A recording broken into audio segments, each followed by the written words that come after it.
By late 1944, the writing was already on the wall. Germany had thrown everything it had left into the Battle of the Bulge. One last, desperate punch. And it still wasn't enough. That failure bled them out. By early 45, the Reich was collapsing. The Allies were closing in from the west, and the Soviets were crushing from the east. The real question wasn't, can the Axis still win anymore? It was, how fast is this going to end? And what's it going to cost on the way out? That left Imperial Japan standing alone. And standing is being generous. Japan was running on fumes, fuel running low, factories burning, but refusing to fall out of sheer pride and national will. They were hurt, cornered, and still snarling. So the United States found itself in a rare place, fighting a war that was basically decided, and at the same time, planning for the world that would come after it. And part of that planning lived in the air. Engineers knew the truth no pilot wanted to say out loud. Piston engines were about tapped out. You could ring out 400, maybe 500 miles an hour in a dive, but that was the ceiling. Each new tweak gave you less and cost you more. The future was jet power, faster, cleaner, full of promise. The jet age was coming, ready or not. But as the jet age dawned, not everyone could celebrate it, especially not the U.S. Navy. What looked like the next great leap forward for aviation turned into a logistical nightmare at sea. Early jet engines were powerful, yes, but sluggish.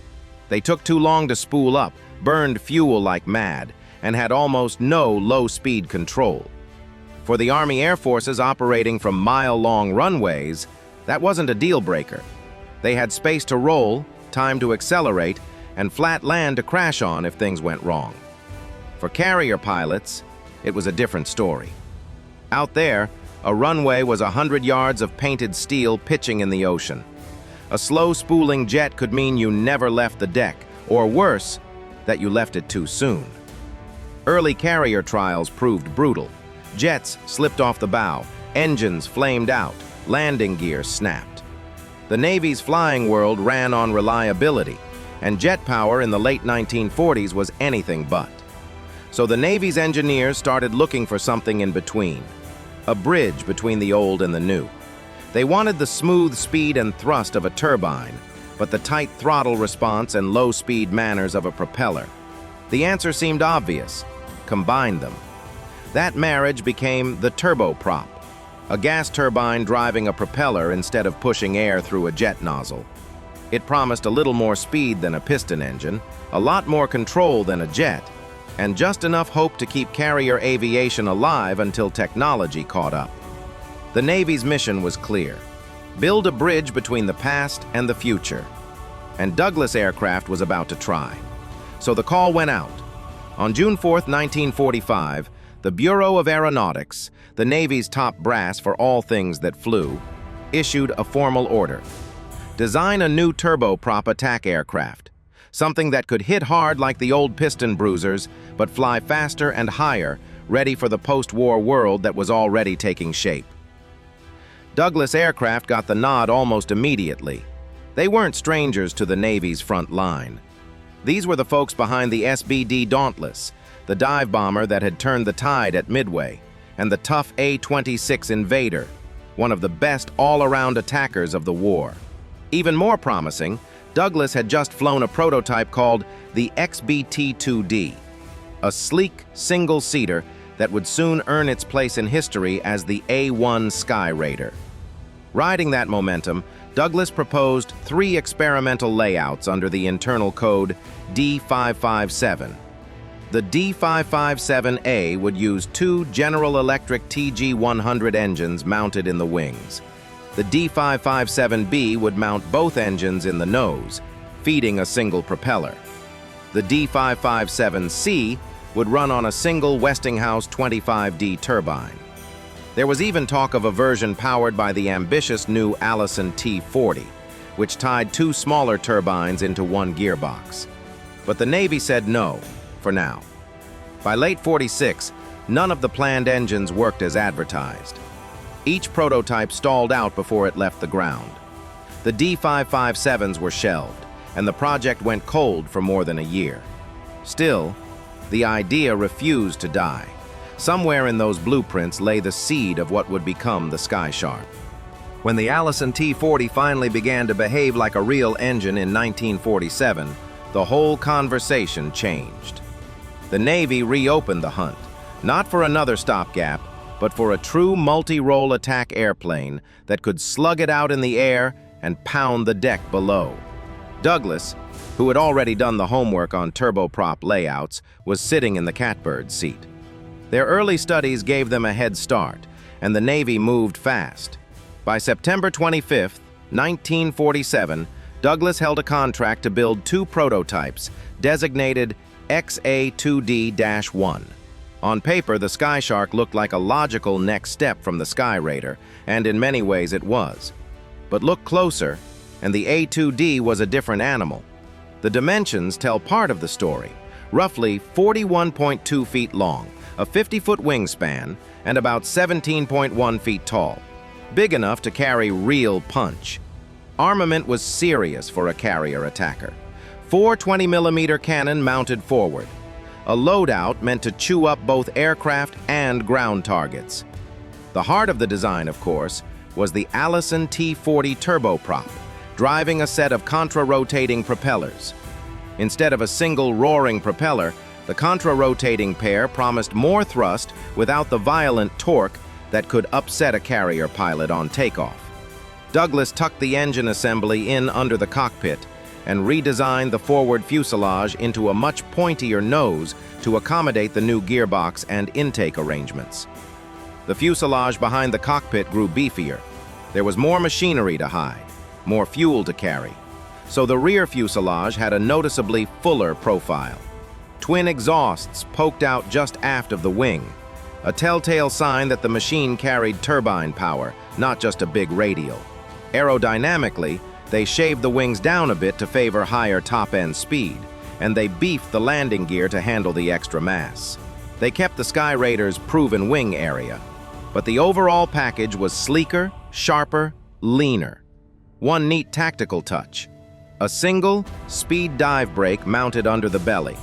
Simpler than the Sky Raider's trio of surfaces, but intended to tighten turns and control energy during combat. Perhaps the cleverest bit was pragmatic. Douglas planned to reuse as many Sky Raider parts as possible. That cut tooling time, eased production headaches, and gave the Navy the promise of a fast follow-on type. For a brief, eager moment, Sky Shark looked like the bridge everyone wanted, the promise that turbine thrust and propeller manners could live in the same fuselage. By 1949, the airframe was ready, polished, and waiting. But the heart of the beast, that troublesome Allison T40, was still dragging its feet. Months slipped by while engineers wrestled with the gearbox and vibration issues that came with mating 2 turbines into one drive system. It wasn't until August 1949 that the first T40 was finally bolted into the prototype's sleek blue fuselage. Even then, the engine wasn't cleared for flight, just ground runs. Taxi tests shook out more quirks than answers, but at least the Sky Shark was alive, spinning its twin props for the first time.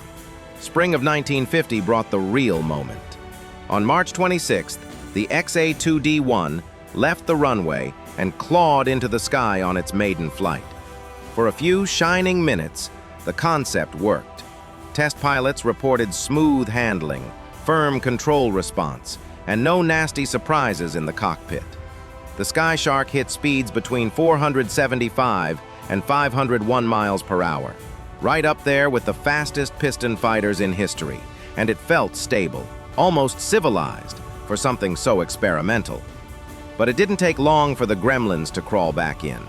The T40's complex gearbox vibrated itself into failure, bearings overheated, and the whole power plant groaned under its own sophistication. After just 3 flights, Douglas had to yank the engine and start over. The airframe sat idle again, another beautiful machine waiting on a temperamental heart. Then the world shifted overnight. The Korean War erupted in June 1950, and the U.S. military scrambled to rebuild its arsenal. Suddenly, the Navy wanted attack planes, any attack planes, on the double. Orders came fast. 10 Sky Sharks in June, 81 more by August, and another 250 the following winter. It didn't matter that the aircraft hadn't proved itself yet. On paper, it promised range, firepower, and raw performance. To the Navy brass, that was enough. To the engineers, it was borrowed time. The Sky Shark had potential by the ton, but under the paint and polish, its heart still hadn't learned how to behave. But fate had other plans. On December 19, 1950, tragedy struck. Lieutenant Commander Hugh Wood, one of the Navy's most seasoned test pilots, took the first Sky Shark aloft for what should have been a routine evaluation flight. Midway through, the big turboprop shuddered. Half of its twin-core Allison T40 had quit. In theory, the design allowed one half of the engine to keep running while the other shut down, giving the pilot a fighting chance to limp home. In practice, that system demanded a precise sequence of switches and levers, and something went terribly wrong. Whether it was a mechanical failure, a missed procedure, or simple confusion over which turbine had failed, no one can say for sure. What is certain is that the Sky Shark began to lose altitude fast. Wood dropped the landing gear, hoping to pancake it down in one piece, but the descent was too steep. The plane slammed into the ground, erupted in flames, and the Navy lost both pilot and prototype in seconds. The investigation that followed brought more questions than answers, but one thing was clear. The T-40 was still far from trustworthy.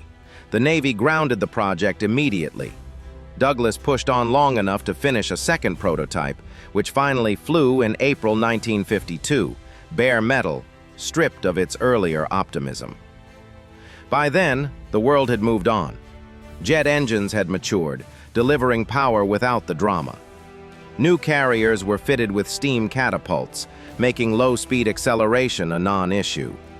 The bridge that Sky Shark was built to span no longer existed. The program was canceled, the contracts erased. Only a handful of production airframes were ever completed. Sky Shark hadn't failed through incompetence. It had simply arrived too late for the war and too early for the world that followed. In the end, the Sky Shark found itself stranded between two legends. Douglas's attack plane lineage would span 3 generations. The A1 Sky Raider, a piston-powered brute that fought from Korea through Vietnam and stayed in service into the 1970s. The A2D Sky Shark, a bold but unlucky turboprop that never found its moment. And finally, the A4 Skyhawk, a pure jet that carried Navy colors all the way to 2003. The Sky Shark was the awkward middle child, too advanced for the piston era, too primitive for the jet age.